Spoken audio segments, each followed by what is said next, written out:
नमस्कार दोस्तों।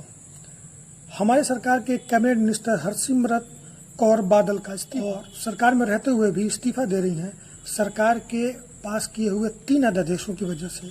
वो अध्यादेश क्या हैं, उनसे क्या समस्या है जिससे कि पंजाब और हरियाणा के किसान सड़कों पे आ गए हैं और चक्का जाम किए हुए हैं। यहाँ तक कि दिल्ली के लिए भी वो परमिशन मांग रहे हैं बट पुलिस ने नहीं दिया। तो उनको जानेंगे, साथ में उसका WTO कनेक्शन जानेंगे और ऐसे में क्या अफरा तफरी की क्या जरूरत थी कि अध्यादेश लाए जाए। इस स्थिति में जब कोरोना महामारी के चक्कर में हमारे देश में लोग अपनी आमदनियों को बचाने में लगे हुए हैं, किसी तरह जीवन यापन करने में लगे हुए हैं, जीवन की व्यवस्था भी पटरी पर नहीं आई है और यह अध्यादेश आता है। देश के कुछ हिस्सों में कहीं पे सूखा है और कहीं पे बाढ़ आई हुई है। बावजूद इसके ऐसे 3 अध्यादेश आते हैं जो श्वेत पत्र के नाम पे काले पत्र हैं जो किसानों के जीवन में लिख जाएंगे हमेशा। आइए इसको गहराई में जानिए। ये 3 अध्यादेश हैं। Farmer producer trade and commerce, दूसरा farmers essential commodities act, farmers agreement on prices assurance.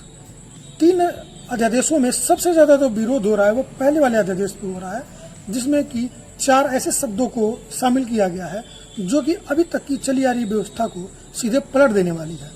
आइए इसको देखते हैं ये कौन से शब्द हैं और कैसे असर पड़ने वाला है। शब्द शामिल किया गया हुआ ट्रेड एरिया। आज तक किसान अपने फसल को उपजाते थे, सरकार द्वारा स्थापित मंडियों में या प्राइवेट मंडियों में अपने उपज को बेचने जाते थे। ऐसा चला आ रहा था। उन मंडियों में बेचने का कुछ सरकारी टैक्स लगा करता था, कहीं पे 3%, कहीं पे 5%। तो अब जो है वो मंडियों में ना बेच करके कहीं से भी बेचा जा सकता है। ट्रेड एरिया में डिफाइन किया गया है कि किसान का खेत, आपका वेयर हाउस, कोल्ड स्टोरेज, घर, कोई भी जगह हो सकता है, उस पर आके कोई आपकी चीजें खरीद सकता है। अच्छी बात है। दूसरा शब्द ट्रेडर। ट्रेडर को भी नए तरीके से डिफाइन किया गया। इसके पहले ट्रेडर वो होता था जो सरकार द्वारा प्रमाण पत्र बना के और मंडियों में रजिस्ट्रेशन कराता था। उनकी एक क्रेडिबिलिटी होती थी, सरकार के पास रजिस्टर्ड। और तीसरा है मार्केट फीस। मार्केट फीस को खत्म कर दिया गया है। अब जब अपना सामान बेचने जाते हैं तो कुछ टैक्स लगता है। किन किन राज्यों में 3% है, 4% है, पंजाब में 4% है, जिसकी वजह से विरोध हुआ। ट्रेड एरिया कहीं पे भी जब होगा तो किसान एक दूसरे से बिना बात किए, जैसे कि मंडियों में होता है, एक फिक्स प्राइस सेट करके बेचते हैं और समूह में बोलते हैं, जिससे कि उनके प्राइसेस का उचित दाम मिलता है और बेयर मिनिमम पे काम करते हैं। वो आपस में एक अंडरस्टैंडिंग होती है। जब आपके दरवाजे से कोई ले जाएगा तो किसी से कुछ ले जाएगा। ये ठीक उसी प्रकार से है कि आज पेट्रोल के दाम क्या है किसी को नहीं पता। अगर आप उसको रेगुलेट नहीं करते तो कंफ्यूज कर दो कि कितना सब्सिडी मिल रही है, सब्सिडी मिल भी रही है कि नहीं, LPG की सब्सिडी आपके खाते में कितनी आ रही है, आपको नहीं पता। क्योंकि भ्रम की स्थिति रहेगी तो कोई एक दूसरे से जलेगा नहीं, लड़ेगा नहीं। तो ट्रेड एरिया से ये प्रॉब्लम है।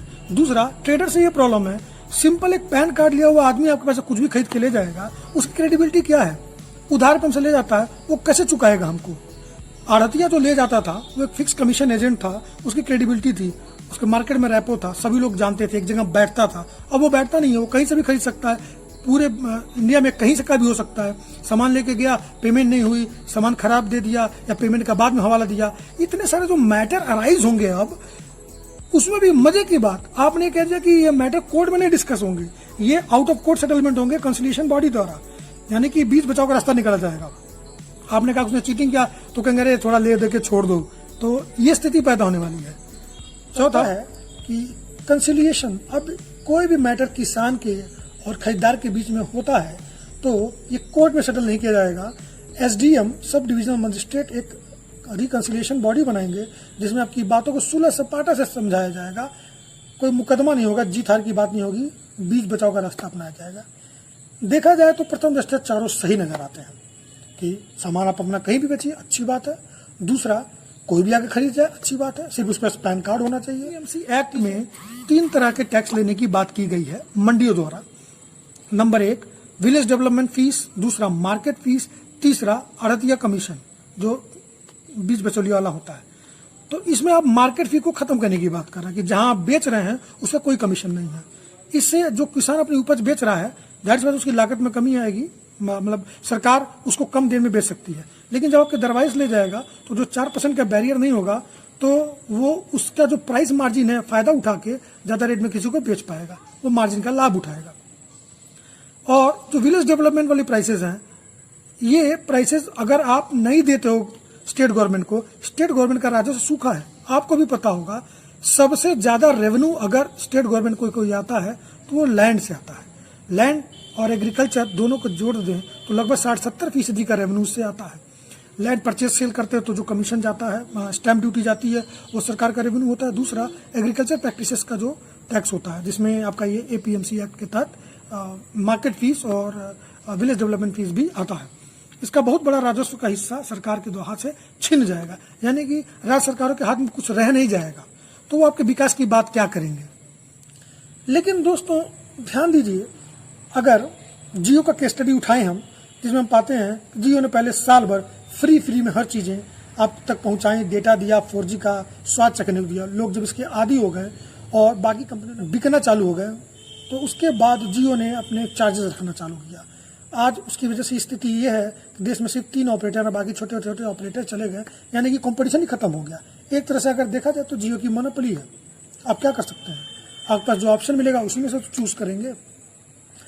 तो ये पहला जो नियम है ट्रेड एरिया का, अगर आप मंडियों में नहीं बेचते हैं, फिक्स स्थानों पर नहीं बेचते हैं, जहाँ पे सारे किसान मिल के पहुँचते हैं और वहाँ पे इकट्ठा बोली लगा के आपस में समझ बूझ करके रेट बेचते हैं, क्या सीधा प्रभाव इस बात से पड़ता है। जो दूसरा ऑर्डिनेंस आता है जिसमें यह कहा गया कि फार्मर्स का प्राइस एश्योरेंस जो था वो अब खत्म कर दिया जाएगा, यानी कि जो मिनिमम सपोर्ट प्राइस मिला करता था गन्ने पे, गेहूं पे, चावल पे, अब वो नहीं मिला करेगा।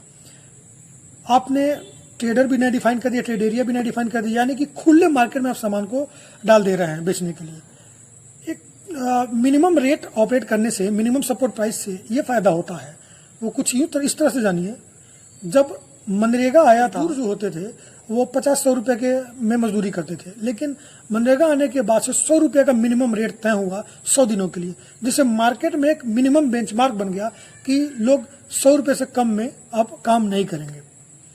और इसके आने से मार्केट में लोगों का एक वेज रेट बढ़ा, जिससे कि लेबर्स की, किसानों की थोड़ी आमदनी बढ़ी, उनका लिवलीहुड स्टेटस भी अच्छा हुआ। इसी तरह का गतिरोध तब भी हुआ था जब फूड सिक्योरिटी बिल आया था। फूड सिक्योरिटी बिल लाने पे विश्व बैंक ने WTO संगठन के द्वारा बहुत ज़्यादा गतिरोध किया था कि भारत में चीज़ें सब्सिडाइज हैं, जिसकी वजह से हम जा नहीं पाते हैं। अब समझने वाली बात यह है WTO वाले एंगल को।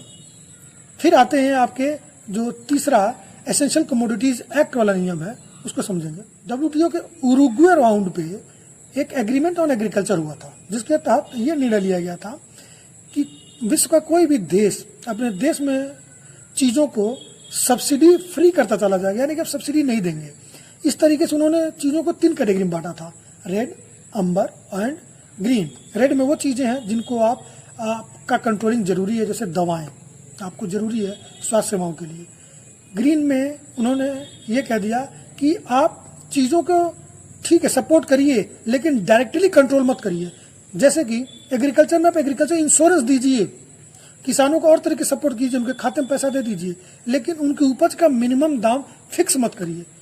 अच्छा, ऐसा करने से डेवलप्ड नेशन में 5% और डेवलपिंग नेशन में 10% का कैपिंग लगा दिया। 10% से ज़्यादा विश्व में आप व्यापार अगर करना चाहते हैं तो किसी भी तरीके से कुल देश में दी जाने वाली सब्सिडी 10% से ज़्यादा नहीं होनी चाहिए। यही वो कारण था जिसकी वजह से LPG सिलेंडर की सब्सिडी हटाई गई, जिसकी वजह से पेट्रोलियम पर सब्सिडी हटाई गई। आज सरकार उस पर बहुत ज़्यादा रेवेन्यू कमा रही है, उसके बावजूद भी जनता को कोई लाभ नहीं है।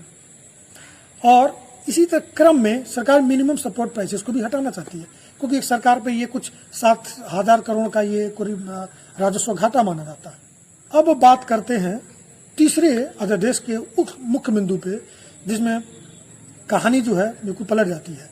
ये एसेंशियल कमोडिटीज एक्ट। इसके पहले देश में कुछ चीज़ों को जरूरी चीज़ें मानी जाती थी, जैसे खाद्यान्न, कुछ जरूरी दवाएं, जिस पे सरकार का रेगुलेशन था कि इसका अपना स्टॉकिंग कर सकते हैं, ना गलत तरीके से बेच सकते हैं, फिक्स दुकानों पे ही बेच सकते हैं। खाद्यान्न उसमें बहुत बड़ा अहम जगह रखता था, लोगों की ज़रूरत थी वो। सरकार ने भी इसको खाद्यान्न को भी इससे मुक्त कर दिया, यानी कि इसको कोई भी खरीद सकता है, ब्लैक मार्केटिंग कर सकता है, स्टॉकिंग की जा सकती है। अभी हाल ही में हमने देखा प्याज की स्टॉकिंग करने से इतना बड़ा देश में प्याज का संकट आ चुका है, यहाँ तक कि सरकार भी गिर गई। बहुत बड़ा मुद्दा था सरकार गिराने में। तो अगर आप इसको समझें कि जब सरकार रेगुलेट कर रही है तब इतना ज़्यादा इरेगुलरिटीज है, तो कितना हमें इसको रेगुलेट करना चाहिए। एक स्टैट आपके सामने प्रस्तुत करता हूं दोस्त। देश में हमारे 86% मार्जिनलाइज्ड फार्मर हैं, यानी कि जिनकी लैंड होल्डिंग 5 एकड़ से कम है। लगभग 2 एकड़ वाले किसान हमारे देश में 86% है।